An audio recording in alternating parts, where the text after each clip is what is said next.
إن الدين عند الله الإسلام. আলহামদুলিল্লাহ ওয়াসসালাতু আসসালামু আলা হাবিবিনা মুহাম্মাদিন মুস্তাফা সাল্লাল্লাহু আলাইহি ওয়াসাল্লাম। আম্মা বাদ, মুহতারাম হাজারাত উলামায়ে কেরাম, সম্মানিত উপস্থিতি, বিশেষ করে পর্দা আলের মা ও বোনেরা এবং সমবেত নবীর উম্মত ভাইয়েরা, প্রত্যেককেই জান্নাতের শুভেচ্ছা। আসসালামু আলাইকুম ওয়া রাহমাতুল্লাহ।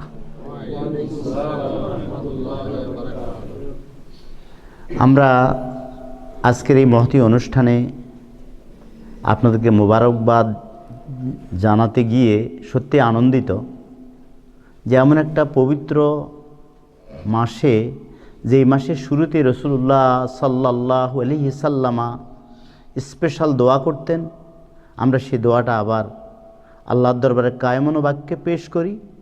আল্লাহুম্মা বারেক লানা ফি রাজব ওয়া শাবান ওয়া বাল্লিগনা রমাদান। যার বাংলা সাদামাটা বাংলা এইভাবে করা যায় যে আল্লাহ রমজান, রজব এবং শাবানে আমাদেরকে বরকত দান করুন। হে আল্লাহ, রজব এবং শাবানে আমাদেরকে বরকত দান করুন, আর রমজানে আমাদের গুনাহ ঝরান, রমজান পর্যন্ত আমাদেরকে হায়াত দারাজ করে দেন। তাহলে রজবে এমন কি জিনিস নিহিত আছে যার জন্য রাসূলুল্লাহ সাল্লাল্লাহু আলাইহি সাল্লাম স্বয়ং নিজেই রজব মাসে স্পেশাল দোয়া করতেন যে এই রজব মাসে বরকত দিন। যার পরিপ্রেক্ষিতে রজব মাসে মহানবী সাল্লাল্লাহু আলাইহি সাল্লামা এবং তার সাহাবায়ে কেরাম উমরা করেছিলেন। রজব মাসের আরও অন্যান্য বিশেষ আমল ধারাবাহিকভাবে যেটা আমরা ওজিফা করি সেগুলো আমরা অব্যাহত রাখব।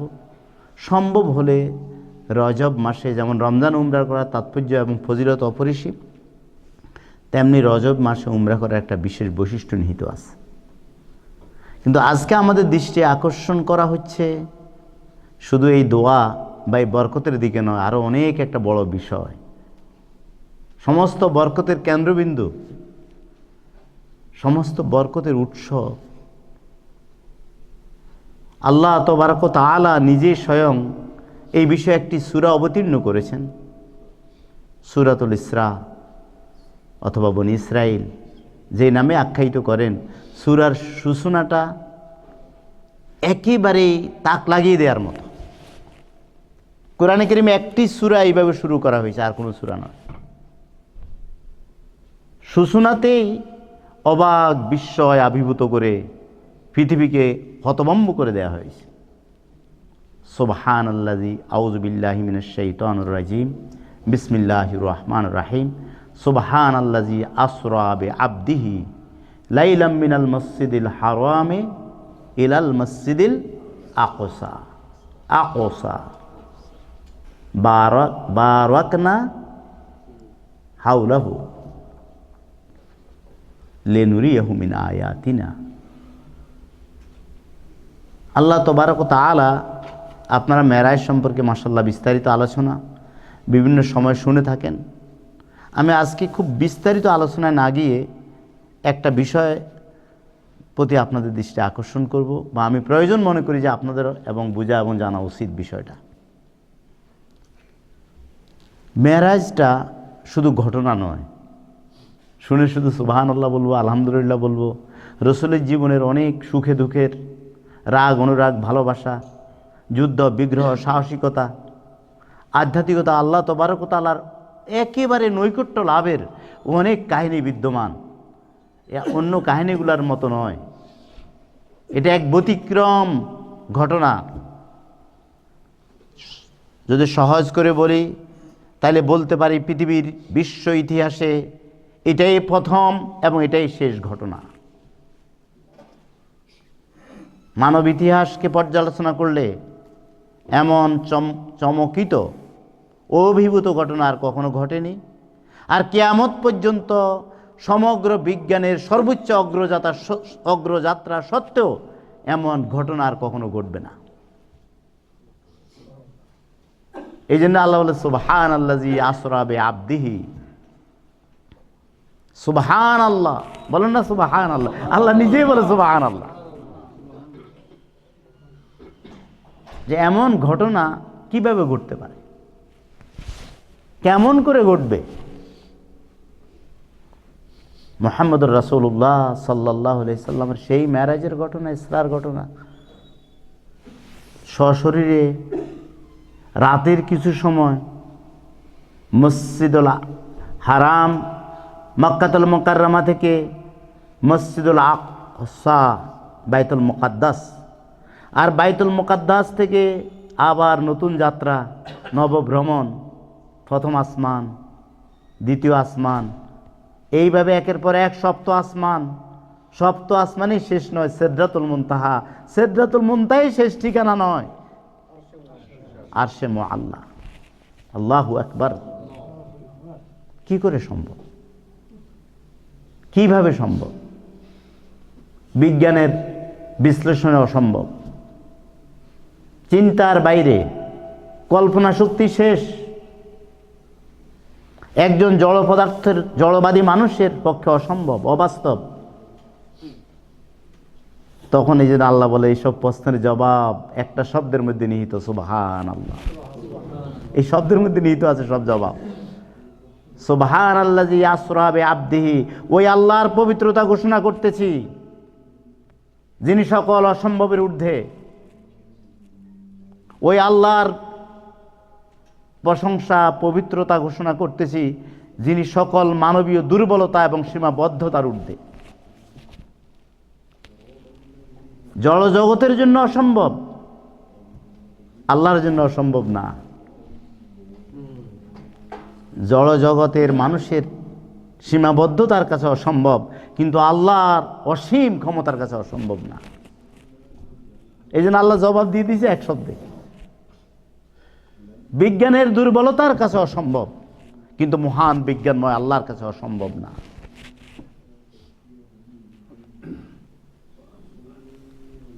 এই জন্য সূরাটা শুরু করলেন সুবহান শব্দ দিয়া। আবার আরবিতে কোনো বিস্ময়কর ঘটনা ঘটলে আমরা সুবহান আল্লাহ বলি।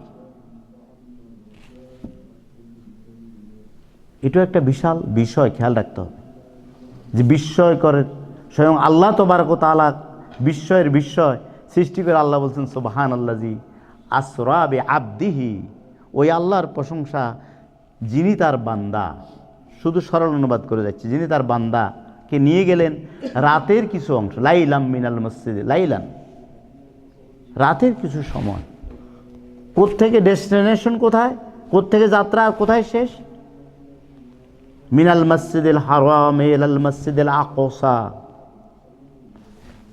মসজিদুল হারাম মক্কাতুল মুকাররমা থেকে বাইতুল মুকাদ্দাস পর্যন্ত। কেন নিয়ে গেলেন, কেমন জায়গায় নিয়ে গেলেন, সেটা আল্লাহ বর্ণনা দিলেন। যেমন বাইতুল মুকাদ্দাস, যার পাশে চারপাশে বরকতপূর্ণ। কি জন্য নিয়ে গেলেন সে রহস্য আল্লাহ ব্যাখ্যা দিলেন, যে আল্লাহর কিছু আয়াত এবং নিদর্শন স্বচক্ষে যেন মুহাম্মদুর রাসূলুল্লাহ পরিদর্শন করতে সক্ষম হন। বলেন সুবহানাল্লাহ। এখন কতগুলো প্রশ্ন জেগে গেছে। আয়াত থেকে সাদামাটাভাবে বুঝতে পারলাম যে আল্লাহর জন্য কোনো কিছু অসম্ভব নয়।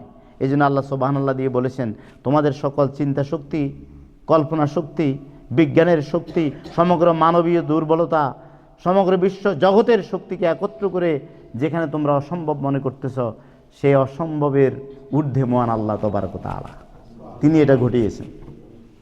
দায়িত্ব তিনি আল্লাহ নিজে নিয়ে নিলেন। 2 নম্বর, কাকে দিয়ে ঘটিয়েছেন? জিবরাইলের কথা বলে নাই, বে আবদিহি, বে রাসূলিহি বলেন নাই, বে মুহাম্মাদিন বলেন নাই, বে আবদিহি।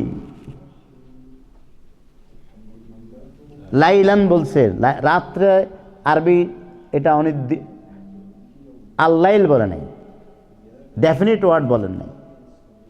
ইনডিফিনিট শব্দ নাকারা আরবিতে অনির্দিষ্ট শব্দ লাইলান, এটা ইঙ্গিত করে রাতের কিছু একটা সময়, বেশি সময় নেয়নি।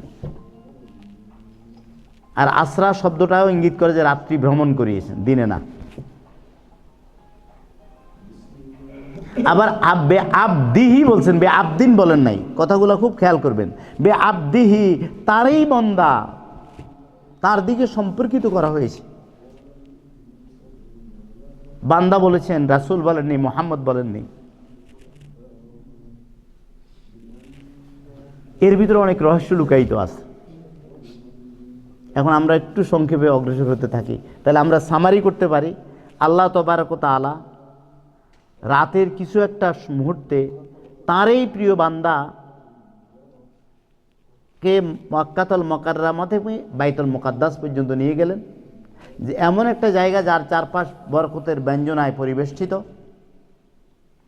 আর এই পুরা জার্নিতে মূল রহস্য, মূল সার্থকতা হলো আল্লাহর একান্ত এক্সক্লুসিভ কিছু নিদর্শন মুহাম্মদুর রাসূলুল্লাহ স্বয়ং ভিজিট করবেন, পরিদর্শন করেছেন। এটা হলো সাদামাটা বক্তব্য। এখন একটার পর একটা প্রশ্ন উত্থাপিত হচ্ছে। আমরা প্রথমে বুঝলাম মেরাজ সংগঠিত হয়েছে রাতে না দিনে? রাতে। এখন কোন মাসে সংগঠিত হয়েছে? মাশাআল্লাহ, সেটা আপনারা জানেন। এই বিষয়ে অনেক কথা আছে। রবিউল আউয়াল আছে, রমজান আছে, মুহররম আছে, বিভিন্ন মাসের বর্ণনা আছে। কোন বছর সংগঠিত হয়েছে এই বিষয়ে অনেকগুলা, প্রায় 9টা মতামত উল্লেখ করা আছে। তন্মধ্যে অথেন্টিক মত রজব মাসে হুজুর আকরাম সাল্লাল্লাহু আলাইহি সাল্লামের হিজরতের পূর্বে রজব মাসের 27 তারিখ রজনীতে এই মহান ঘটনা সংঘটিত হয়েছে। আল্লামা মনসুর ফুরি সহ রাহমাতুল লিল আলামিন গ্রন্থের প্রণেতা তারা এই মতকে প্রাধান্য দিয়েছেন।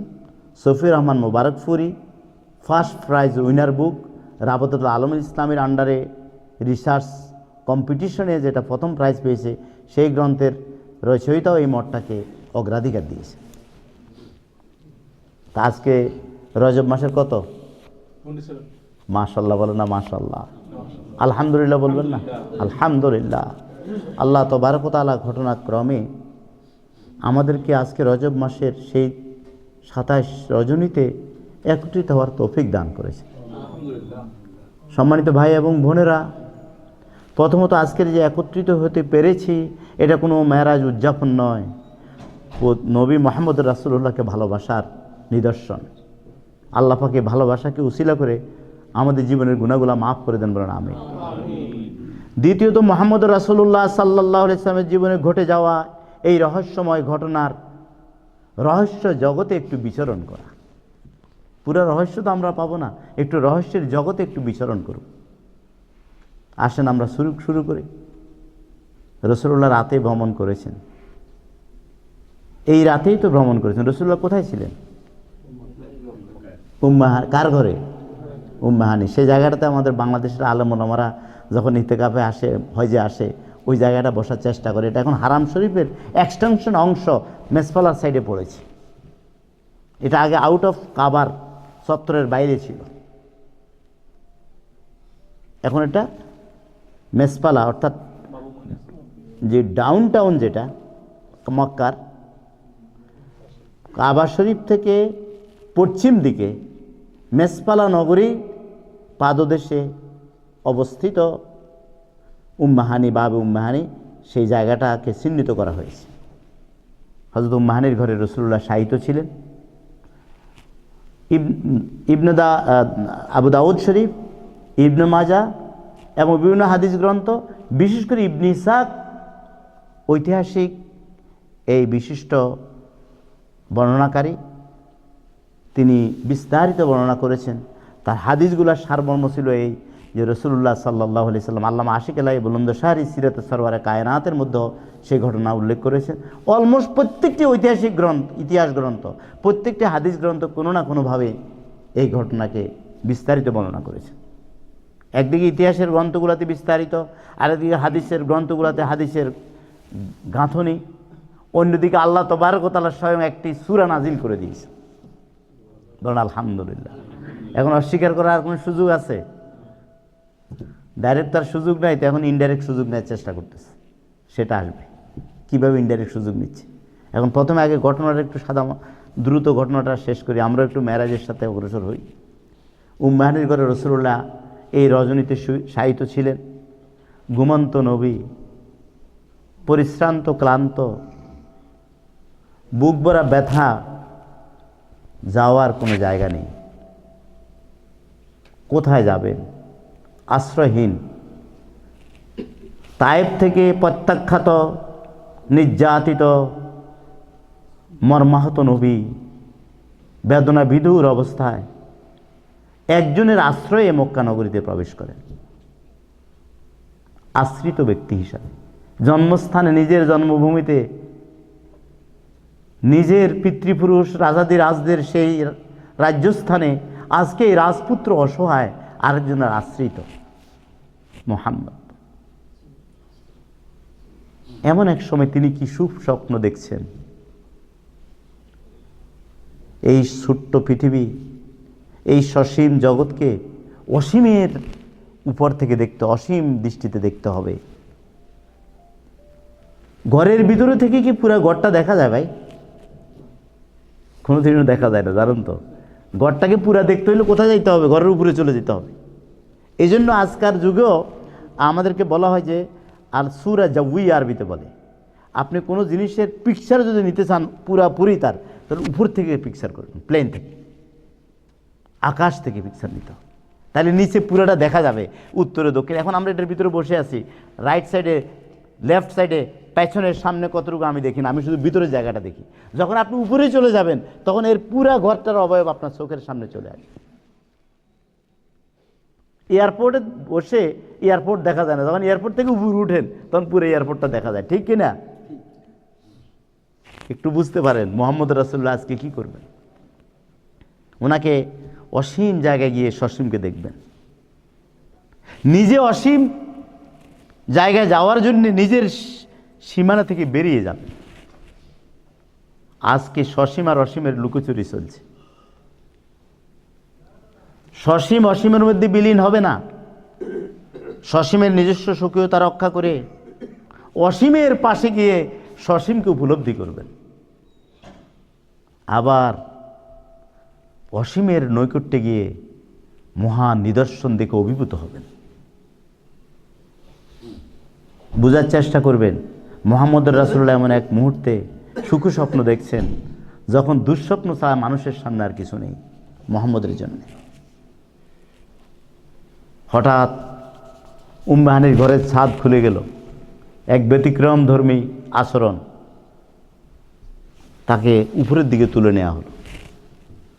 ঘুমন্ত নবী, একটু চোখ খুলে গেল, ছাদ খুলে গেল, উপরের দিকে নেওয়া হচ্ছে। একটু ভীত বিহ্বল হওয়ার কথা, তা না হয়ে একটু আশাবাদী হলেন। যাত্রা ভিন্ন পথে, দরজা দিয়ে নয়, স্বাভাবিক গতির কোনো ভ্রমণ নয়।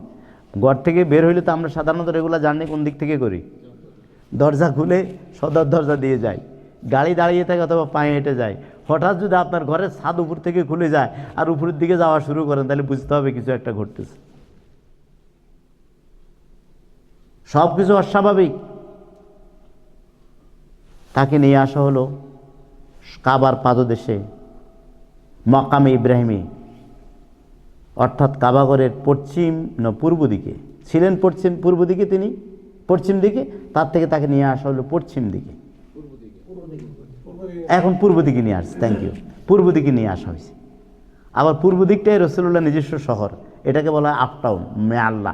ওলামা কেরাম মাসালারা জানেন, গাজা এলাকা, যে এলাকায় রসুল জন্মগ্রহণ করেন, যে এলাকায় তিনি লালিত পালিত হন, যে এলাকায় তিনি হিজরতের পরে বহুবার যখন মক্কা শরীফে এসেছেন, ওই এলাকায় দিয়ে এসেছেন।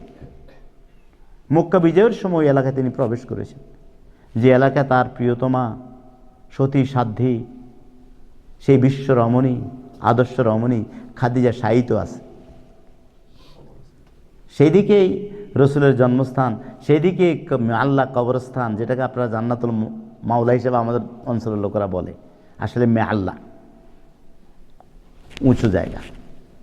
সেই দিকে কাবা ঘেঁষে আছে মাকাম ইব্রাহিমী, ইব্রাহিমের নিদর্শন। ইত্তাখাযু মিন মাকাম ইব্রাহিম মুসাল্লা, যেটাকে আল্লাহ বলেন ইবাদত তো আল্লাহর জন্য করবে। আর ইতিহাসের কেন্দ্রীয় ব্যক্তিত্ব সেই ইব্রাহিমের স্থানকে তোমরা তাজিম করে নামাজের জায়গা হিসাবে এটাকে গ্রহণ করো। নামাজ কিন্তু ইব্রাহিমের জন্য নয়। কি অপূর্ব সম্মেলন বান্দা এবং মাবুদের মধ্যে, স্রষ্টা এবং সৃষ্টির মধ্যে, উপাসক এবং উপাসনাকারীর মধ্যে। ইব্রাহিম বান্দা, আল্লাহ মাবুদ, ইবাদত হবে আল্লাহর। স্থানটা নেব ইব্রাহিমের পদদল, ইব্রাহিমের পদচিহ্ন যেখানে অঙ্কিত। কেন? বান্দার প্রতি তাজিম, মহাব্বত, আল্লাহর প্রতি ইবাদত। সেই মাকামে ইব্রাহিমের পাশে আছে জমজমের কূপ, যেটাকে এখন সৌদি সরকার ঢালাই করে দিয়েছে। নিচে বিশাল কূপ বিদ্যমান, উপরে লক্ষ মানুষের তাওয়াফ, বিসমিল্লাহ আল্লাহু আকবার বলে তাওয়াফ শুরু করে। পায়ের নিচে মানুষ জানে না, হায়রে যেখানে তোর মণিমাণিক্য সেখানে তুই অন্ধ।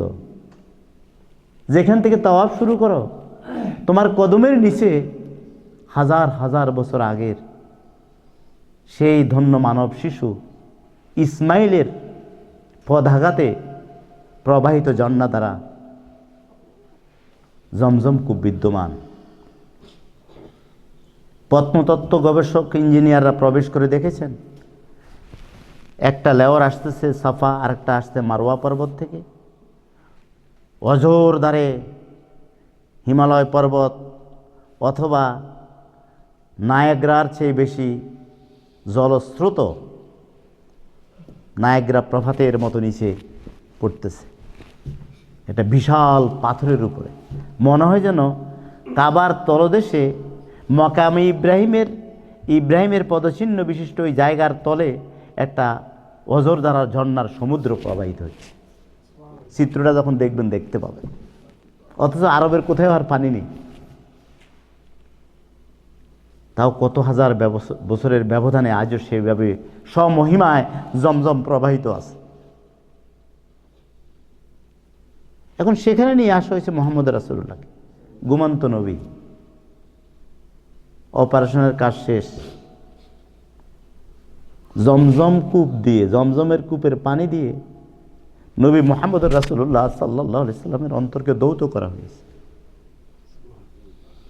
হুজুর আকরাম সাল্লাল্লাহু আলাইহি সাল্লাম ইরশাদ করেন যে একটা জান্নাতের স্বর্ণের তস্তি ভর্তি নূর নিয়ে আসা হয়েছে। প্রথম আমার হার্টকে ওই স্বর্ণের তস্তিতে রাখা হয়েছে, জমজমের পানি দিয়ে ধৌত করে ওই নূর পরিপূর্ণ করে আবার হার্ট যথাস্থানে রিপ্লেস করা হয়েছে। বাইরে একটু চিন্তা করেন,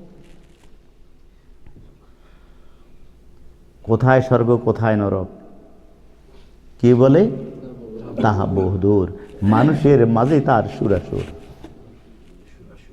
হাউজে কাউসারের জন্য এত পেরেশান তুমি, দেখো হাউজে কাউসারের চেয়ে জমজম শ্রেষ্ঠ না হাউজে কাউসার শ্রেষ্ঠ? একটা প্রশ্ন আসছে কিন্তু, হাউজে কাউসার উত্তম না জমজম উত্তম? বলো না কে? জমজম। মুহাম্মদ রাসূলুল্লাহর হাত ধৌত করা হয়েছে কি দিয়ে? জমজম, হাউজে কাউসার না। আল্লাহু আকবার, বলো না আল্লাহু আকবার। বেহেশতের পানি ঝর্ণা দ্বারা হাউজে কাউসারের চেয়ে জমিনের প্রবাহিত ঝর্ণা দ্বারা জমজম, এই জমজমটা মানুষ আমরা সহজে পেয়েছি। এর কদর নাই, এর কিছু কদর নাই। সরি, প্রাসঙ্গিক বলতে হয়, 10টা 50টা রিয়াল লাগবে এটাকে নিয়ে আসতে, কদর ফেলে দেন। 50 কাপ জমজম আবার 50 রিয়াল দিকেও নেই নাকি, ফ্রি হইল নি। অন্য সামান কিন্তু কাপড় চোপড় জুতার ঘাটতে কিন্তু টাকা ব্যয় করে আনে। কৌজুর কেজি কত? কৌজুর $25, কয় অসুবিধা নেই, জরুরি জিনিসপত্র, জুতা নিছি, কাপড় নিছি। আমি নিজে দেখেছি ভাই, মিথ্যা বলি। জেদ্দা একটা ক্যাম্পে ছিলাম আমি, আমার সাথে ব্যাচেলর ছিলাম কিছুদিন, মৌলানা মঞ্জুরুল করিম সাহেব, দুঃখজনক।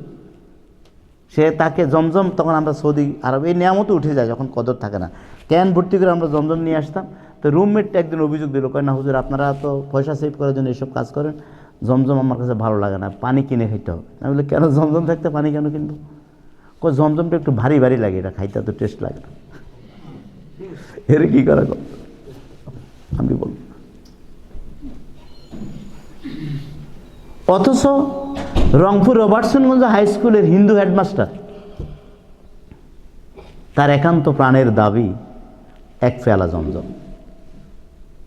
আমার কাছে আপিল করছে, বাবা আমেরিকা থেকে সৌদি মদিনা শরীফ স্টুডেন্ট হিসাবে গেছো, ধন্যবাদ তোমাকে, আমার জন্য এক পেয়ালা পিওর জমজম নিয়ে আসবে। হিন্দু হেডমাস্টার। এটা আমার জীবনের ঘটনা, আরও অনেকের ঘটনা থাকতে পারে। আর এক মুসলমান জেদ্দা বসে বলে যে আমি জমজম খাইতে রাজি না, পান করতে রাজি না। সেই জমজম দিয়ে মুহাম্মদ রাসূলুল্লাহ সাল্লাল্লাহু আলাইহি সাল্লামের হাট মোবারককে দৌত করা হয়। জমজমের মাহাত্ম্য কোথায়? আমার সেদিকে যাওয়ার বিষয় নয়। জমজম শেফা, ইন্ডিকেশন পাওয়া গেছে। হার্ট অপারেশনের মতো চিকিৎসা বিজ্ঞানের এক বিস্ময় সহজভাবে সমাধান হয়ে গেছে মক্কা নগরীতে ১৫০০ বছর আগে, যখন চিকিৎসা বিজ্ঞান মানুষের পায়ের একটা কাঁটা অপারেশন করার দুঃসাহস দেখাতে পারে না, তখন মুহাম্মদ রাসূলুল্লাহ চিকিৎসা বিজ্ঞানের বিস্ময় হার্ট অপারেশনের আইডিয়া পৃথিবীকে পেশ করেছে। শুরু হয়েছে অলৌকিক ঘটনাগুলো, রহস্য। এরপরে দেখা গেল ঘুমন্ত অবস্থা। অপারেশন কি জাগ্রত অবস্থায় করে না আপনাদের ঘুমন্ত অবস্থায় চলে?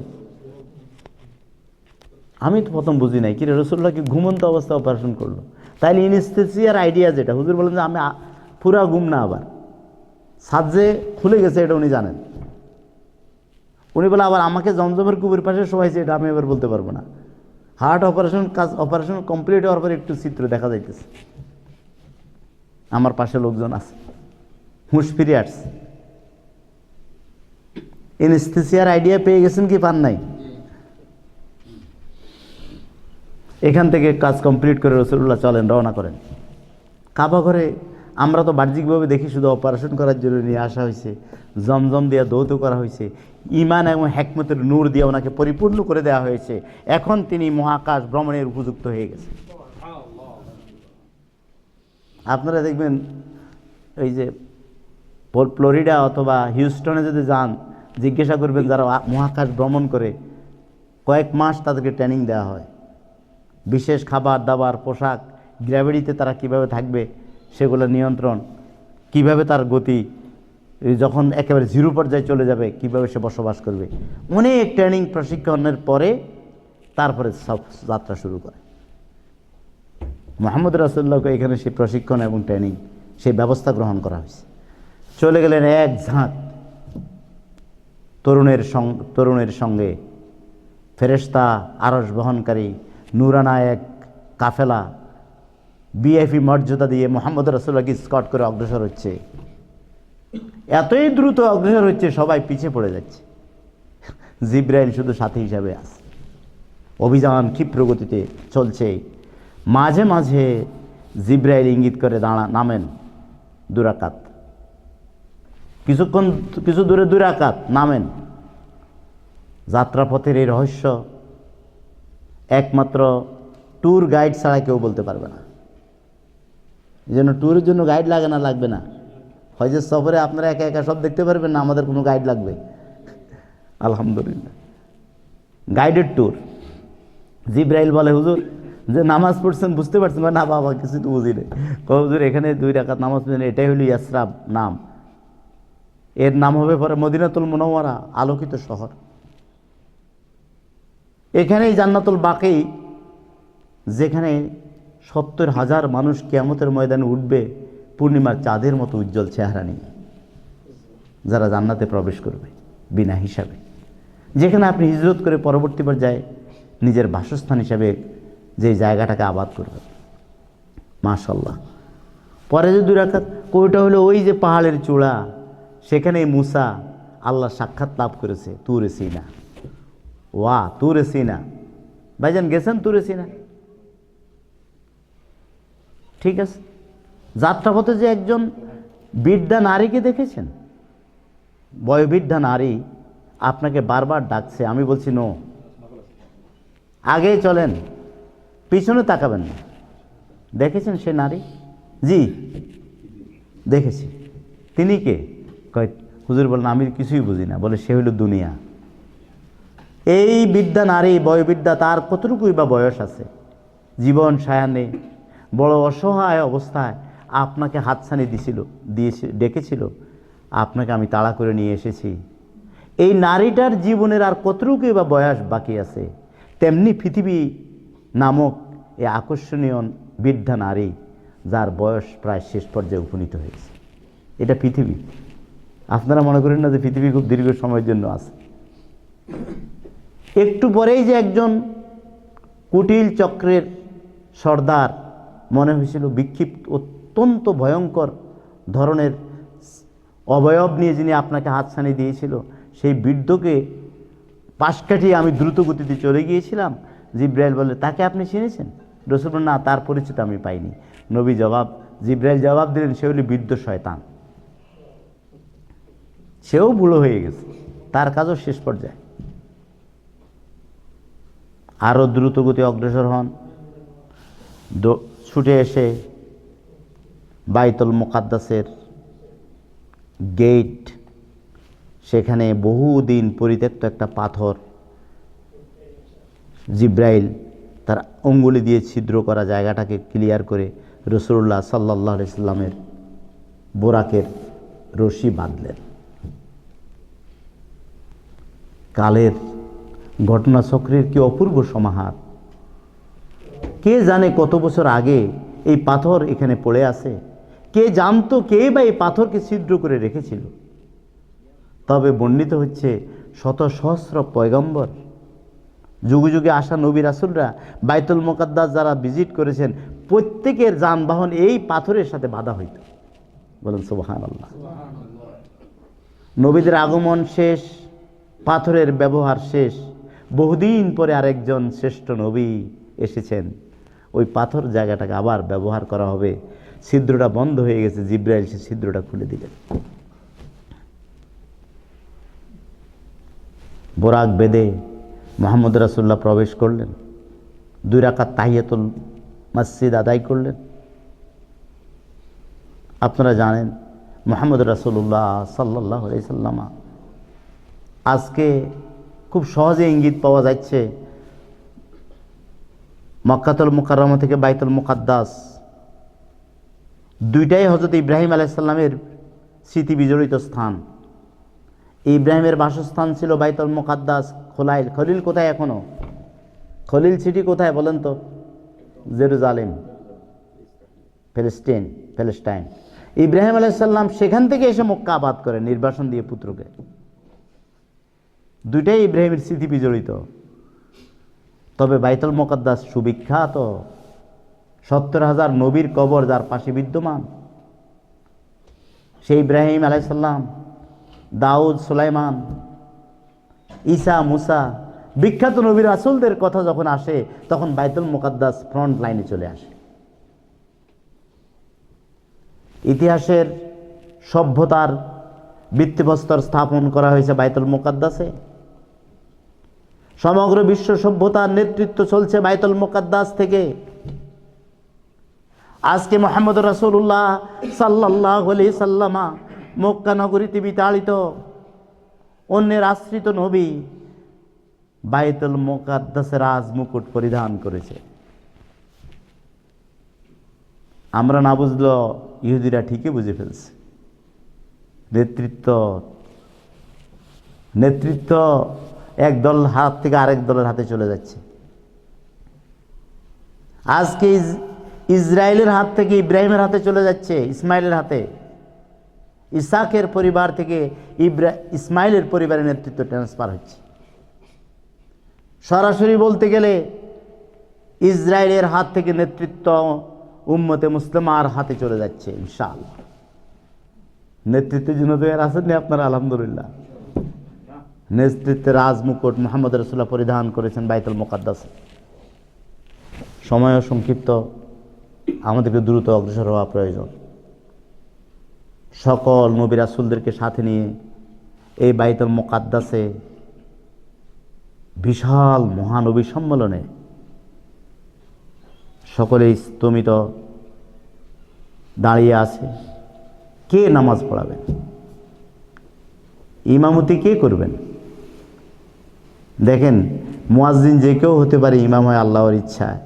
আল্লাহর ইচ্ছায় জিব্রাইল মুহাম্মদ রাসূলুল্লাহকে টেনে ইমামের মেহরাবে দাঁড় করিয়ে দিলেন। 2 রাকাত নামাজ আদায় করলেন। আজকের বিশ্বনবী মুহাম্মদুর রাসূলুল্লাহ যথার্থই বিশ্বনবী হয়ে গেলেন। ইমামুল কিবলাতাইন, বাইতুল মুকাদ্দাসের ইমাম, কাবার ইমাম, মসজিদ নবী শরীফের ইমাম, ইমামুল মুরসালিন, সকল নবীদের ইমাম। সেখানে মুক্তাদি কিন্তু একজনও সাধারণ পাবলিক নাই, সকল মুক্তাদিকে নবী। বিশ্বনবীর বিশালতা, বিশ্বজনীনতা এখানে স্বীকৃত। একটু সংক্ষিপ্ত পরিচিতি পর্ব হয়েছে, আমার সময়ের অভাবে আমি সেই পরিচিতি যেতে পারবো না। এক একজন তাদের পরিচয়, নবী ইব্রাহিম, ঈসা, মুসা, আদম, ইব্রাহিম খলিলুল্লাহ, প্রত্যেকে তাদের নিজস্ব পরিচয় তুলে ধরেছেন। আমরা ডান দিক থেকে পরিচয় পেশ করি না ভাই, বলেন। মোহাম্মদ আব্দুল মালিক, ইমাম ও খতিব বেলাল মসজিদ, এইভাবে মৌলানা মঞ্জুরুল কারিম, ইমাম অ্যান্ড টিচার অর প্রিন্সিপাল মসজিদ মিশন সেন্টার, এইভাবে পরিচয় পেশ করতেছে। সবাই খণ্ডিত পরিচয়, প্রত্যেকের পরিচয়ের মধ্যে তার সীমাবদ্ধতা প্রকাশ পেয়েছে। মুহাম্মদুর রাসূলুল্লাহ সাল্লাল্লাহু আলাইহি সাল্লামা আলহামদুলিল্লাহিল্লাযী আরসালানি রাহমাতাল লিল আলামিন বলে ঘোষণা দিয়েছে। যার পরিচয়ের মধ্যে বিশ্বজনীনতা, যার পরিচয়ের মধ্যে অব্যয় অক্ষয় অনন্তকালের নেতৃত্বের ঘোষণা এসেছে। তিনি রহমাতুল লিল আলামিন, তিনি সর্বকালের সর্বশ্রেষ্ঠ, তিনি সকলের প্রিয় বিশ্ব নবী। এই পরিস্থিতির ভিতরে এসে গেছে। এই পরিস্থিতি আল্লাহর পক্ষ থেকে। সকলে বিস্ময় অভিভূত, আনন্দে আত্মহারা। বিশ্ব নবীর পিছনে নামাজ আদায় করা নবী রাসূলেরা সত্যিই তাদের প্রকৃত নেতাকে পেয়ে গেছে। সংক্ষিপ্ত করে, প্রটোকল সংক্ষিপ্ত করে জিব্রাইল বলেন, সফর অনেক লম্বা, এখন নতুন আরেকটা স্তর শুরু হবে। বাইতুল মুকাদ্দাস থেকে, মক্কাতুল মুকাররমা থেকে বাইতুল মুকাদ্দাস পর্যন্ত হয়েছে ইসরা। সুবহানাল্লাযী আসরা বিআবদিহি, আসরা ইসরা শব্দ থেকে, আসরা first tense, singular, masculine word. বাংলায় বললে আমরা বলতে পারি পুলিঙ্গ, থার্ড পারসন এবং অতীতকাল। যার ক্রিয়ামূল হলো ইসরা, শব্দটা আসছে ইসরা থেকে, রাত্রি ভ্রমণ। তাইলে মক্কাতুল মুকাররমা থেকে বাইতুল মুকাদ্দাস পর্যন্ত ইসরা। এখন দ্বিতীয় পর্ব শুরু হলো মেরাজ। এই জন্যে অনেকে বলে ইসরা ও মেরাজ। ইসরা হলো রাত্রি ভ্রমণ, আর মেরাজ হলো লিফট ভ্রমণ।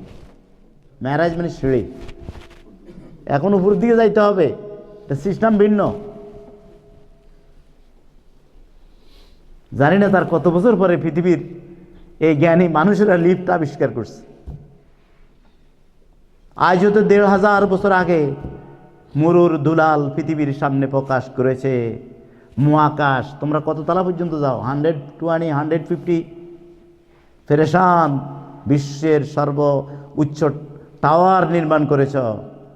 আর মুহাম্মদ রাসূলুল্লাহ দেখিয়ে দিয়েছেন হাজার হাজার কোটি কোটি আলোকবর্ষ অতিক্রম করার লিফট তৈরি করা যায়। তিনি এত সংক্ষিপ্ত লিফটের আইডিয়া দেননি, ক্লিক করার সঙ্গে সঙ্গে চলে যাবে। লিফটও কয়েক রকম আছে, কিছু আছে দেখবেন আপনার বড় বড় টাওয়ারগুলোতে গেলে এক টিপ দিবেন, এটা একসাথে 16, একেবারে 50 তলা, এর নিচে কোথায় থামবে না। এই আইডিয়া মুহাম্মদ রাসূলুল্লাহ দিয়েছে। তোমরা কি লিফট টিপ বানাও, প্রত্যেক তালায় তালায় ধরে, এটা তো লোকাল লিফট, এক্সপ্রেস লিফট। এক টিপের সঙ্গে পৃথিবী থেকে হাজার হাজার কোটি কোটি আলোকবর্ষ মাইল দূরে প্রথম আসমানে চলে গেল। আসমানের রক্ষণাবেক্ষণ ব্যবস্থা আরেক আজীব। প্রথম আসমান সম্পূর্ণ নিকেল দিয়ে ঢালাই করা, শক্ত আবরণ, কঠিন লোহার ব্যারিকেড, বিশাল জাম্বু গেট। জিব্রাইল সালাম দিলেন। আগে লোকজন ভিতরে অপেক্ষা করতেছে, তাদেরও কিছু খবর হয়ে গেছে, কিছু একটা ঘটতেছে মনে হয়। জিব্রাইল সালাম দেওয়ার সঙ্গে সঙ্গে তারা বলে যে আপনার সাথে কে?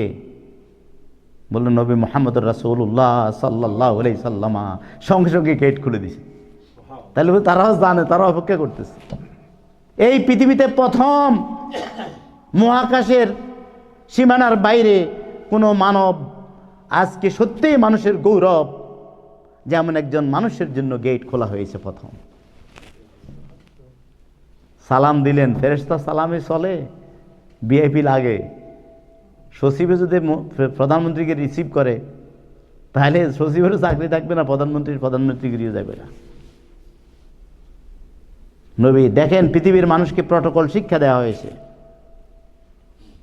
সেখানে আদম আলাইহিস সালাম স্বয়ং হাজির হয়ে গেছে। বলেন সুবহানাল্লাহ। আপনারা জানেন তো, মন্ত্রী পর্যায়ে গেলে মন্ত্রী পর্যায়ে রিসিভ করে, প্রেসিডেন্ট পর্যায়ে গেলে প্রেসিডেন্ট পর্যায়ে লোক এয়ারপোর্টে আসে। আজকে প্রথম আকাশের এয়ারপোর্টে আদম আলাইহিস সালাম তার দলবল নিয়ে হাজির হয়ে বলছে, আমার সৌভাগ্যবান সন্তান। আরেক দিকে ইঙ্গিত করা হলো, প্রথম দেখা কার সাথে করতে হয়? না শ্বশুরের সাথে। আরে ভাইরে ভুলে গেছি। একটারে দেখছি ঢাকা শহরে, কিরে কুয়েত থেকে আসছে, কই কি গো দেশে আসতো না? আমার একটা আতরের খুব শখ, এতে আসলে আতর টাতর দেয়। এখন এরকম এ কয় না ভাই, শ্বশুর বাড়িতে বেড়াই। এর বাবারা জিজ্ঞেস আপনার ছেলের খবর কি? বলে ঢাকা আসছে। হুজুর আসছে তো, এখন পর্যন্ত বাড়িতে আসে না, 25 দিন হয়ে গেছে। 25 দিনে এখনো বাড়ি যায় না। বেকুব, আগে বাবার সাথে দেখা করতে হবে। মুহাম্মদুর রাসূল। আজকে এখন এমন ঘটনা আছে, বিশ্বাস করেন, শ্বশুর বাড়িতে গেছে, বাইরের বাড়িতে গেছে, কিন্তু এখনো বাবার কবরের পাশে যায়নি। আমি পেয়েছি, আমেরিকা থেকে গেছে, লন্ডন থেকে আসছে, তো সৌদি আরব থেকে আসছে। জিজ্ঞেস করে পাওয়ার কতদিন হয়েছে? হুজুর 1 মাস হয়েছে। 40 দিন। খবর বাবার কয় না হুজুর এখনো সময় হয় নাই, ব্যস্ততা কাটুক তারপর। আর আমার আব্বাকে দেখছি, আমি এটা করে বলি না, আল্লাহ ওনাকে ব্যস্ত নসিব করে, উনি ইন্তেকাল করছে। বাংলাদেশে থাকতেন, জীবনে বিদেশ ভ্রমণ করেননি। 3-4 মাস পর পর আসতেন। যখনই আসতেন ফার্স্ট এই ব্যাগটা কবরের পাশে রাখি কবর জিয়ারত করতেন। কবরটাও খুব বিচ্ছিন্ন একটা জায়গা, প্যাক, কাদা, গোবর, এগুলো অতিক্রম করে তিনি যাইতেন, কবর জিয়ারত করে তারপর বাড়িতে আসতেন। এবং একসময় বাহাদুরপুর হয়ে কি যেন একটা, রংপুর থেকে আসতে 2 দিন সময় লাগতো। ট্রেন জার্নি এত মারাত্মক ছিল, কিন্তু প্রথম কবরের কাছে যাইতেন। ভাইরা, মুহাম্মদুর রাসূলুল্লাহ সাল্লাল্লাহু আলাইহি সাল্লাম আদব শিক্ষা দিয়েছেন। মেরাজের এত সম্ভ্রান্ত সফর, আল্লাহ তাবারক ওয়া তাআলার মহান ডাক, তারপরও পিতাকে ভুলেন নাই। প্রথম পিতার সাথে সাক্ষাৎ, পিতার দোয়া। প্রথম আসমান থেকে এইভাবে লিফট যাইতেছে একের পর এক, দ্বিতীয় থেকে 7ম আসমান পর্যন্ত প্রত্যেকটি আসমানে ফেরেশতা এবং নবীরা ওনাকে সংবর্ধনা দিয়েছেন। বলেন সুবহানাল্লাহ। 7ম আসমানে গিয়ে কাকে পেয়েছে? হযরত ইব্রাহিম আলাইহিস সালাম। একেবারে হেলান দিয়ে পরিপাটি। হুজুর বললাম, আমি ইব্রাহিম আলাইহিস সালামকে খুব ভালো একদম সুবিন্যস্ত কেশ, আঁচড়ানো চুল, স্টাইলিস্ট মানুষ, সুখী মানুষ, বাবলি চুল, একেবারে একটা ঘরের মধ্যে হেলান দিয়ে বসে আছেন চেয়ার নিয়ে। কত মর্যাদার নবী ইব্রাহিম। তার চারপাশে যে ঘরে হেলান দিয়ে আছে 70 লক্ষ নূরানা ফেরেশতা সেই ঘরকে তোয়াফ করতেছে। যারা সকাল থেকে সন্ধ্যা পর্যন্ত করে, তারা কিয়ামত পর্যন্ত আর দ্বিতীয়বার রোটেশনে চান্স পাবে না তোয়াফ করার। এটা সেকেন্ড টাইম, থার্ড টাইম হয় না, একবার।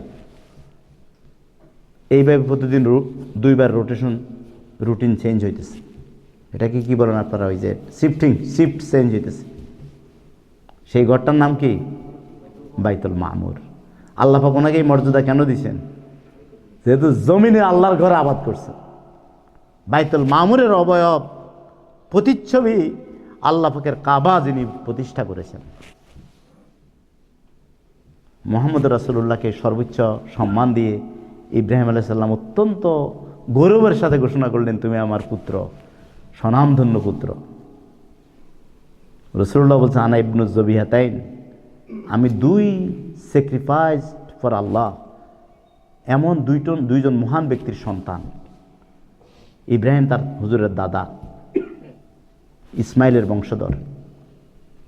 ওনার প্রথম পূর্বপুরুষ ইসমাইল, যিনি আল্লাহর জন্য স্যাক্রিফাইসড হয়েছেন। আর হুজুর সাল্লাল্লাহু আলাইহি ওয়াসাল্লামের ইমিডিয়েট পিতা হযরত আব্দুল্লাহকে জমজম কূপের জন্য স্যাক্রিফাইস করা হয়েছে। যদি দুইজনকে আল্লাহ পাক কি করছেন? সেভ করছেন। এই জন্য রাসূল আনা ইবনুজ যবিহাতাইন,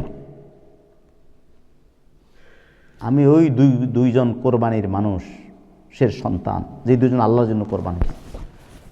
আর ইব্রাহিম সেটা গৌরব করে প্রকাশ করলেন। মুহাম্মদ রাসূলুল্লাহ সাল্লাল্লাহু আলাইহি সাল্লামা সপ্ত আসমান পরিভ্রমণ করার পর বাইতুল মামুরের পরে চলে গেলেন সিদরাতুল মুনতাহা। সিদরা শব্দের অর্থ কুল বৃক্ষ, মুনতাহা মানে শেষ, আরবি শব্দ মুনতাহা মানে শেষ। আপনারা বহুবার শুনেছেন সেগুলো। সিদরাতুল মুনতাহা, কেন সিদরাতুল মুনতাহা বলা? কুল বৃক্ষ বলা হয়েছে এই জন্য, হুজুর ইবনে কাসির উল্লেখ করেন, রুহুল মানি তাফসিরে উল্লেখ করেন যে এমন একটা বৃক্ষ, দেখতে বড়ই গাছের মতো, এক একটা বিশাল হাতির যে কানের মতো বিশাল পাতা। এটা বোঝানোর জন্য বলছে, একমাত্র আল্লাহ নোজ দ্য বেস্ট, কেমন অবয়ব, কেমন আকৃতি। হাজারো লাখো কোটি জোনাকি পোকা প্রত্যেকটি পাতার মধ্যে মনে হয় যেন ঝুলতেছে। এগুলো সবে আল্লাহর ফেরেশতা, বলেন সুবহানাল্লাহ। পাতায় পাতায় বনি আদমের নাম, ঠিকানা, জন্ম, মৃত্যু, ভাগ্য সব লেখা, বলেন সুবহানাল্লাহ। আল্লাহ পাকের এক কুদরতের শান। এটা হলো আল্লাহ তাবারক ওয়া তাআলার এক রহস্যের দপ্তর, হেডকোয়ার্টার, সচিবালয়। সমস্ত জগতের শেষ, সৃষ্টি জগতের শেষ। এখন শুরু হবে এই শেষের সীমানা, পরে আর কোনো সীমানা নাই। এরপরে যেটা শুরু হবে সেটা এক্সক্লুসিভ, এক মহা অদৃশ্য জগৎ, যে জগতে সৃষ্টির প্রবেশ সম্পূর্ণ নিষেধ। এই সিদরাতুল মুনতাহা হইল সৃষ্টি জগৎ এবং স্রষ্টার মাঝের একটা স্পেস স্টেশন। স্রষ্টার গায়বী জগৎ থেকে, আরশ আজিম থেকে যে নির্দেশগুলো আসে, এখানে এসে সেটা ইথারে মেশিনে গাছের পাতায় পাতায় অঙ্কিত হয়ে যায়। আর এখান থেকে জিবরাইল আমিন, আল্লাহর নির্ধারিত ফেরেশতারা পৃথিবীর মানুষের কাছে দপ্তরে দপ্তরে প্রেরণ করে। মানুষ, জিন, মহাজগতের বিভিন্ন সেক্টরে প্রেরণ করে। তাহলে সিদরাতুল মুনতাহা এবং লৌহে মাহফুজ হইল এইটা আল্লাহ তাবারক ওয়া তাআলার জাগতিক হেডকোয়ার্টার, অদৃশ্য জগতের হেডকোয়ার্টার তো লৌহে আরশ আজিম। এই হেডকোয়ার্টারের পরে জিবরাইল আমিন হুজুর আকরাম সাল্লাল্লাহু আলাইহি ওয়াসাল্লামকে সীমানা দেখিয়ে বললেন, ইয়া রাসূলুল্লাহ, এখান থেকে আমাকে বিদায় নিতে হবে, আমি অপেক্ষমান থাকবো আবার আপনার জন্য, এরপর আপনাকে একা ভ্রমণ করতে হবে। রাসূলুল্লাহ সাল্লাল্লাহু আলাইহি ওয়াসাল্লাম জিবরাইলকে আপিল করলেন, ভাই জিবরাইল, দীর্ঘ পথের সহযাত্রী বন্ধু, এমন এক জায়গা, মহান রহস্য ঘেরা, মহাশূন্য আর শূন্য, সেখানে তুমি আমাকে একা ছেড়ে দিবে? জিবরাইল অনুনয়ের সাথে আপিল করলেন, ইয়া রাসূলুল্লাহ, এই পৃথিবীর মহাজগতের বেষ্টনী এখানে শেষ, এটাই মহাজগতের সৃষ্টির বাউন্ডারি। আপনার পূর্বে সৃষ্টি জগতের কোনো সত্তার জন্যে এই বাউন্ডারি অতিক্রম করা বৈধ না, পারমিশন না, কেউ করেনি, এবং আপনার পরেও কারোর জন্য অনুমতি নেই। একমাত্র আপনিই প্রথম ব্যক্তি, আপনিই শেষ ব্যক্তি যে সৃষ্টি জগতের বাউন্ডারি অতিক্রম করে ঊর্ধ্ব জগতে, আল্লাহর স্বয়ং রহস্য জগতে প্রবেশ করবে। এরপরে জিবরাইল বলছে, রসুল আবারও তাকিয়ে আছেন, তখন জিব্রাইল আরও ব্যাখ্যার জন্য বলেন, ইয়া রাসূলুল্লাহ, আমি জিব্রাইলের পক্ষেও সম্ভব না, আমি যদি আর একটি কদম সামনে অগ্রসর হই তা আমার 600 পাখা জ্বলে ভস্মীভূত হয়ে যাবে, আমি অস্তিত্বহীন হয়ে যাব। বলেন আল্লাহু আকবার। যেখানে জিব্রাইল অস্তিত্বহীন হয়ে যাবে, জ্বলে ভস্মীভূত হবে, সেখানে মুহাম্মদুর রাসূলুল্লাহ গৌরবের মানব, মানব জাতির সত্যিই গৌরব, যিনি সে সীমানা অতিক্রম করে অগ্রসর হচ্ছে।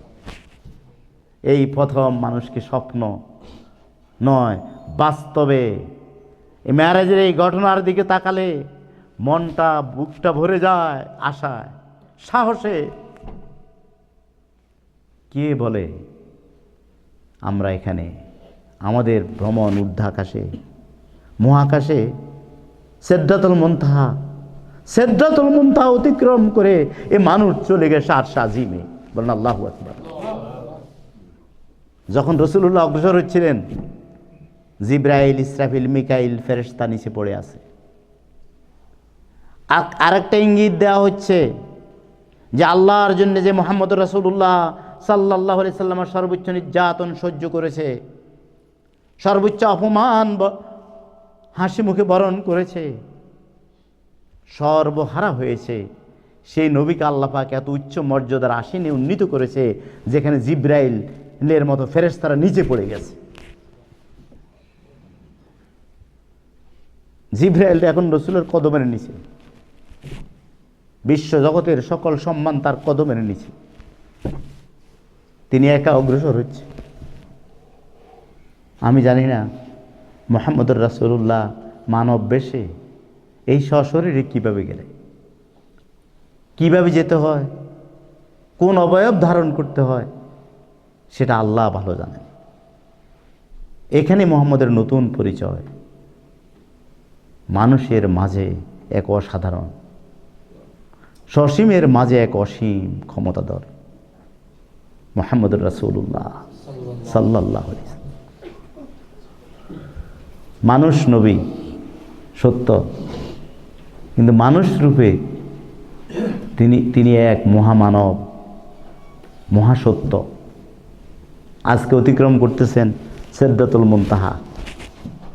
সিদরাতুল মুনতাহা যে অতিক্রম করলেন, সেটা আরেক রহস্য। এখন আর কোনো আপনার ওই যে লিফট আছে না, লিফট সিস্টেম আর নাই, এখন নতুন সিস্টেমে যাবে। এটার নাম রফরফ, রকেট শিপের মতো এক বিশাল জিনিস হাজির করা হইল। এটা আলোর গতির চেয়ে দ্রুত গতি, বোরাক টোরাক সব বহু পিছনে পড়ে গেছে। এটা নিমিষের মধ্যে মহাকাশ অতিক্রম করে আল্লাহর রহস্য জগৎ ভেদ করে একেবারে আরশ আজিমের সাথে রকেট শিপ খট করে লেগেছে।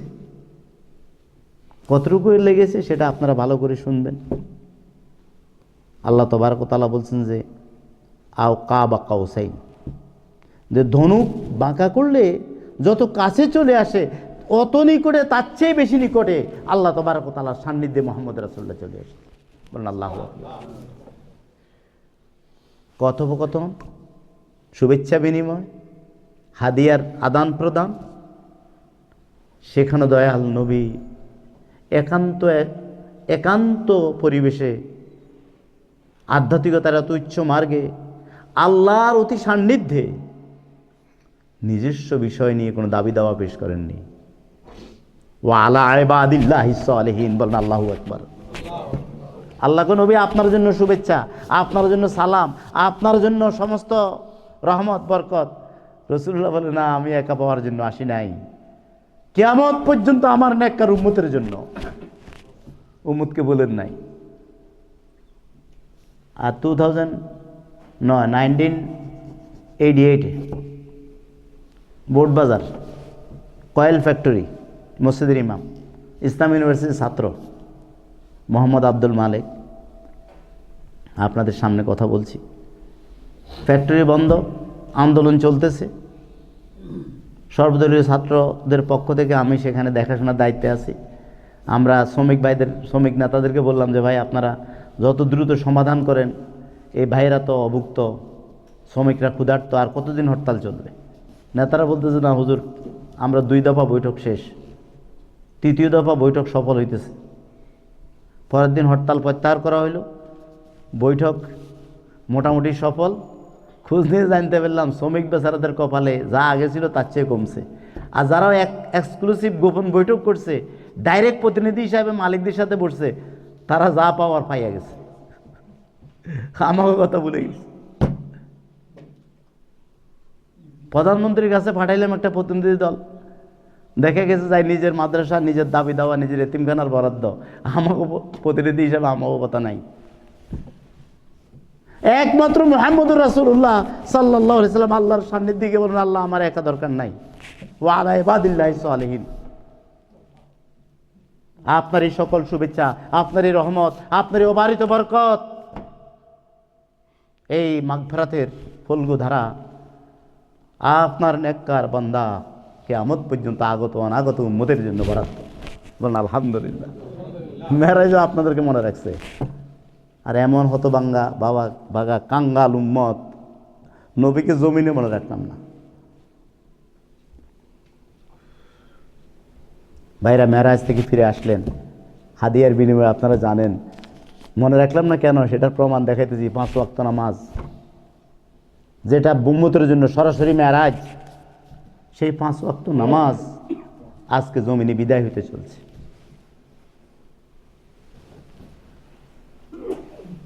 কোথায় নবীকে আমরা মনে রেখেছি? মুহাম্মদুর রাসূলুল্লাহ সাল্লাল্লাহু আলাইহি সাল্লামের এই সত্য মেরাজ যখন ঘোষিত হলো, ফিরে আসলো, আসার পথে তিনি আরবের কুরাইশের কখন কাফেলা কোথায় হারিয়ে গেছে, তাদের ওটটা কোথায় হারিয়ে আগে আগে আসতেছে, তারা কোথায় যাত্রা বিরতি করেছে, তাদের পানির পাত্রটা কেমন ছিল, সেখান থেকে রাসূলুল্লাহ ঢাকনা তুলে পানি পান করেছেন, সব নিদর্শন নিয়ে তিনি মক্কায় এসে সকালে ঘোষণা করলেন, সুবহানাল্লাযী আসরা বিআবদিহি লাইলাম মিনাল মসজিদিল হারাম ইলাল মসজিদিল আকসা। ওই নিষ্ঠুর বেঈমান কাফেরেরা একযোগে ঘোষণা করলো মুহাম্মদ পাগল হয়ে গেছে। দৌড়াই প্রথমে আবু বকরের কাছে গেছে, আবু বকর, এতদিন তো তোমাকে বুঝাইতে পারি নাই, তুমি তো জ্ঞানী বুদ্ধিমান ব্যবসায়ী, সম্ভ্রান্ত পরিবারের অত্যন্ত ধীর সুস্থ গম্ভীর প্রকৃতির মানুষ, হুজুকে পাগল না মাতাল না, এখন তো তোমার বন্ধু মোহাম্মদ তোমাকে ডুবাইছে। কয় কি? কয় সে তো পুরা যা বলতেছে একবার যদি শুনো তো হালা আর জীবনে মোহাম্মদকে মানবে না। কয় কি কও? কয় আরে সে বলতেছে রাত্রে বলে এই ঘটনা ঘটছে তার। কোথায় বাইতুল মুকাদ্দাস, কোথায় সিদরাতুল মুনতাহা, কোথায় আরশ আজিম, সব ঘুরে আসছে, মনে হয় পুরাই পাগল হয়ে গেছে। আর আবু বকর রাদিয়াল্লাহু তাআলা শোনার সঙ্গে সঙ্গে বলে, সত্যি মোহাম্মদ এই কথা বলছে? জি। কয় তাহলে আমি প্রথম ব্যক্তি যে ঘোষণা করলাম 100% রাইট। ওই দিন থেকে আবু বকর হয়ে গেলেন সিদ্দিক আকবর। যখন সকল জাতি হয়ে গেল মিথ্যাবাদী, মিথ্যা প্রণয়নকারী, মিথ্যা সাব্যস্তকারী, সেদিন হয়ে গেল আবু বকর সর্বোচ্চ সত্যবাদী। আবু বকর বলে, এই বোকার দলেরা, যেই নবী নিজে সচক্ষে দেখে এসে সব ঘটনা বললেন, তার কথা কেন অস্বীকার করবো? এতদিন তো আমি বিশ্বাস করতাম যে স্বয়ং আরশ আজিম থেকে যে নির্দেশগুলো আসতো তিনি সেগুলো বলতেন, সেগুলো আমি বিশ্বাস করতাম। তা আজকে তো তিনি স্বয়ং নিজে দেখে আসছে, তো সেটাও বিশ্বাস কেন করব? তিনি উল্টা যুক্তি দিলেন, বললেন আল্লাহু আকবার। কাফেররা বলে ও সর্বনাশ। তো ঠিক আছে, আবু বকর আসো, ওমর আসো, সবাই একত্র হও, মোহাম্মদ হাজির হও, টেবিল আনো, মাইক আনো, লোকজন বসো। এই মোহাম্মদ সাল্লাল্লাহু আলাইহি সাল্লাম বাইতুল মুকাদ্দাস গেছো? ঠিক আছে, আমরা বহু লোক গেছি, নতুন কাহিনী শুনাইও না। বাইতুল মুকাদ্দাসের বলো গেট কোন দিকে, দক্ষিণটা কোন দিকে, উত্তর দিকে, পূর্ব দিকে, এগুলো জানালা কয়টা, দরজা কয়টা? হায়রে সর্বনাশ, হুজুর কি এগুলো কোন দিকে রে ভাই? প্রধানমন্ত্রী যদি কোনো সফরে যায়, বাসার যে বিল্ডিংয়ে ছিল ওই বিল্ডিংয়ের দরজা জানালা এগুলোকে হিসাব করে কাউন্ট করে। আল্লাহ তাবারক ওয়া তাআলার কি মেহেরবানি, পুরা বাইতুল মুকাদ্দাসটা আল্লাহ পাক ওনার সামনে হাজির করেছেন, ভিডিও চিত্রের মতো ঘুরতেছে, একটা একটা করে দরজা কোণে আর জানালা কোণে আর বলতে আছে, দক্ষিণ দিকে এতটা জানালা, এতটা দরজা, উত্তর দিকে এতটা, পূর্ব দিকে এটা। পুরা আমাকে টেলিভিশনের সিনারিটা ১,৫০০ বছর আগে আইডিয়া, আজকে আমরা এখন পর্যন্ত বাস্তবায়ন করতে পারি না। ক্যামেরা পুরা কাভার করে না, আর নবীর ক্যামেরা পুরোটা কাভার করতেছে, দেখাইতেছে, ক্লিয়ার বলে দিলেন। এখন কাপড়ের একটা আড়ার দিকে চায়, কয় ঠিক আছে ঠিক আছে মোহাম্মদ, তাইলে বলো আমাদের যে কাফেলা একটা বাইতুল মুকাদ্দাসে বাণিজ্য করতে গেছে তাদের কবে মক্কা আসি পৌঁছবে? মোহাম্মদ রাসূলুল্লাহ বলে অমুক দিন আসরের নামাজের পরে মাগরিবের আগে, সূর্য ডুবার আগে আসি তারা মক্কায় পৌঁছবে। ওই কাফের দলের সাথে মোহাম্মদের কোনো চুক্তি হয়েছে? সবাই অপেক্ষা করতেছে, ঠিক টাইমে রাসূলুল্লাহ যেই টাইম দিছে সেই টাইমে। আবার বলছে তাদের একটা উট হারাই গেছে, উটটা তাদের কাফেলার আগে আগে আছে। তারা অমুক জায়গায় রাত্রে যাত্রা বিরতি করছে, সেখানে পানির পাত্রটা এই ধরনের ছিল, সেই পানি থেকে পাত্র থেকে আমি পানি পান করে আসছি। কাফেলা আসার পর সকল লোকেরা এক যোগে যায় ধরলো যে তোমরা উট হারাইছে? হ্যাঁ হারাইছে। তোমরা অমুক জায়গায় যাত্রা বিরতি করছো? করছি। তোমাদের পানির কি ঘটনা? কয় আমাকে তো রাত্রে পানি রাখছিলাম, সকালে দেই নাই। আরে কারবার কি? তো তোমাকে উটের কি অবস্থা? উঠ তো এই রঙের অমুক জায়গায় উঠকে পাওয়া গেছে। রসুল তো আগেই সব বলে দিছে। আর তারাও ঠিক যেই টাইমে রসুল বলছেন সেই টাইমে আসে হাজির। তারপরে এই বেঈমানের দলেরা ঈমান আনয়ন করেনি। আরেকটা মহাসত্য আবিষ্কার হয়েছে যে যাদেরকে আল্লাহ অন্ধ করে দিয়েছে তারা দিবালোকের মতো সূর্য গ্রহণ করবে না, দেখবে না। অন্তর্চক্ষু যাদের অন্ধ, খাতাম আল্লাহ আলা কুলুবিহিম ওয়ালা সামইহিম ওয়ালা আবসারিহিম গিশাওয়া ওয়া লাহুম আযাবুন আযীম। অন্তরে সিল মেরে দেওয়া হয়েছে, কর্ণ চক্ষু বন্ধ করে দেওয়া হয়েছে, বধির করে দেওয়া হয়েছে। মেরাজের মতো ঘটনার পাওয়ার পরেও তারা ঈমান আনয়ন করেনি। আজকের সেই যুগের কাফেরদের কথা কেন বলবো? আজকের বৈজ্ঞানিক, দার্শনিক, যুক্তিবিদ, সমাজবিজ্ঞানী, জ্ঞানী, গুণী সকল মানুষকে আকুল আবেদন করি শুধু মেরাজ স্টাডি করুন। মেরাজ ও সায়েন্স, মেরাজের সাথে আপনার health science, pure science, social science, political protocol সবগুলো মিলাই যে যে লাইনে পারেন সেই লাইনে মেরাজ স্টাডি করুন। আর জোরে ঘোষণা করুন আল্লাহু আকবার।